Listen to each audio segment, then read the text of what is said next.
DJs.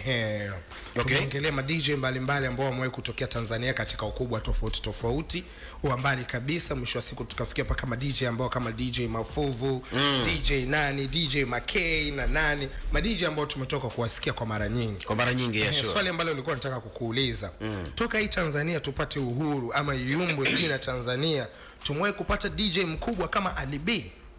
Kiukubwa wa maisha, kiukubwa wa jina, kiukubwa wa kazi na vitu vote ambavyo vinaendelea. How do you see? Sijui labda kwa sababu Alibia na mbwembwe unajua. Inawezekana mbwembwe zake anavyozileta zinaleta watu kuona kama amefanikiwa sana. Lakini wako ma DJs na msao kidogo ni mtu ambaye kukutana naye unamuona kabisa na mafanikio. Anawakilisha Morogoro. I don't know. Ni mkubwa Tanzania wewe. Ali B ukimwangalia kwenye nyumba pia ana nyumba, inawezekana hata katika wasanii wetu top 5 kuna mmoja wapo hana kama ile ya kupanga. Ana magari wherever, lakini kodi na nyumba ya kupanga kama ufahamu unaweza ukachukua nayo mkopo benki kama ufahamu, inabidi ufahamu. Okay. Sababu nimeshalipia mwezi pale ba mwenye nyumba, hata simu anipigi kibezi hana katika ile miezi 6 yangu. Kwani kule kuchukua mkopo salima wewe na hati ile tutaongea baadaye mkopo, lakini hiyo kwa juu nimekuambia ana nyumba ambayo ni kali, unaiona ina vitu fulani.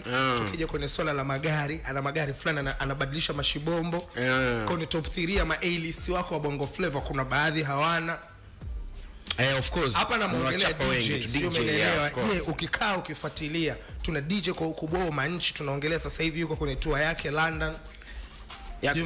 Kwa yanayoonekana ndo tunaongelea mambo yanayoonekana. Ali B is the best. Tukija tuzo, tukija kwenye kitu kama hela ambaye anachukua kwa kwenye show kwa haraka nimesikia anachukua almost milioni 7 mpaka 8 kwa show moja mikoani, sijajua kwa ndani ya Dar es Salaam. Hiyo ni mikoani na hiyo pesa alipo msanii ujue.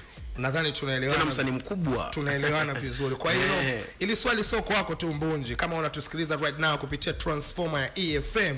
Toka Tanzania yumbwe ama ipate uhuru, unahisi kuna DJ yoyote ambaye kupata mafanikio makubwa kuliko DJ Ali B? Na nini ambacho kinafanya tusiwe na ma DJ kama kina Ali B wengi? Hivi mfumo majiusa kwa DJ hivi. Tunakuja ni mfumo jinsi ulivyo na vipu kama hivyo ulivyoleta maji hapo umenichanganya. Mtu wetu kwenye transform.